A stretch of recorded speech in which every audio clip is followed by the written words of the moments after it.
আমি ডাক্তার হব, বাবা মা সবাইকে সুস্থ করে দেব, কিন্তু বড় হওয়ার আগেই, ডাক্তার হওয়ার আগেই ছোট্ট ছোট্ট সোনামণিরা চিরবিদায় নিল। কিন্তু পরে রইল কিছু ব্যাগ, কিছু বই খাতা আর মৃতদেহ।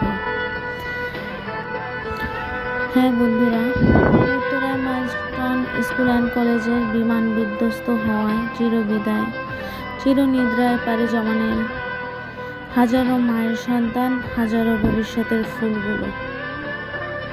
কে জানতো একটা বিশ্বে এরকম মর্মান্তিক কাহিনী ঘটবে? কে জানতো? তাহলে হাজার মারা তাদের নিজ নিজ সন্তানদেরকে হেফাজতে রাখত, তাদের দায়িত্ব সহকারে নিয়ে আসতো। কে জানতো যে এরকম কাহিনী ঘটবে? তাহলে স্কুলটা বন্ধ রাখতো। শিক্ষকের সামনে সন্তানগুলো মরতো না, সন্তানের সামনে শিক্ষকগুলো মরতো না।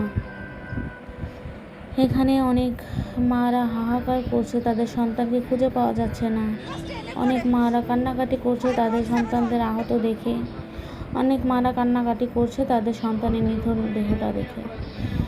কিছু বলার নাই, কিছু বলবো না, কারণ আমার অনেক কষ্ট লাগছে ভাই। আমি ভয়েসটা দিতেছি, চোখ দিয়ে অঝরে পানি ঝরতেছে।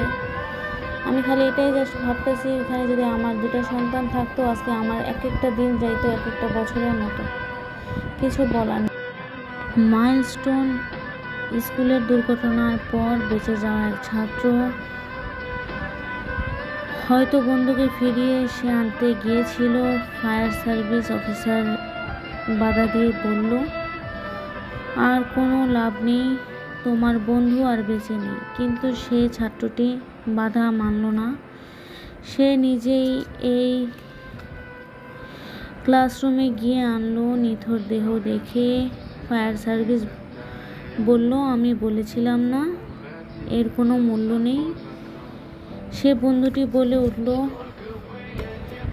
স্যার, তখনই সময়টা অনেক মূল্যবান ছিল।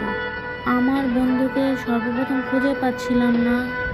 এক কর্নারে দেখলাম বন্ধুটা আমার শুয়ে আছে।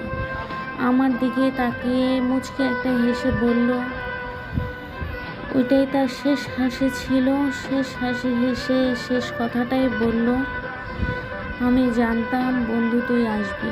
বিশ্বাস করো ভাই, এই ভয়েসটা দিতে যে আমার এতটা কষ্ট লাগছে ভাই, এতটা কষ্ট যা বলার ভাষা নেই, বোঝানোর ভাষা নেই।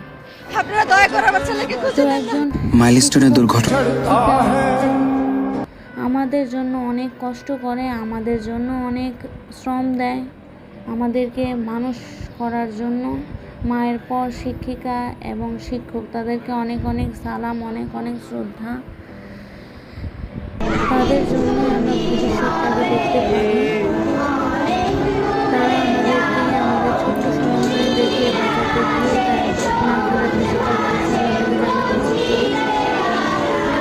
এটাই আমাদের 2024-2025 জুলাই। কি বলবো ভাই, আল্লাহ হাফেজ ভাই।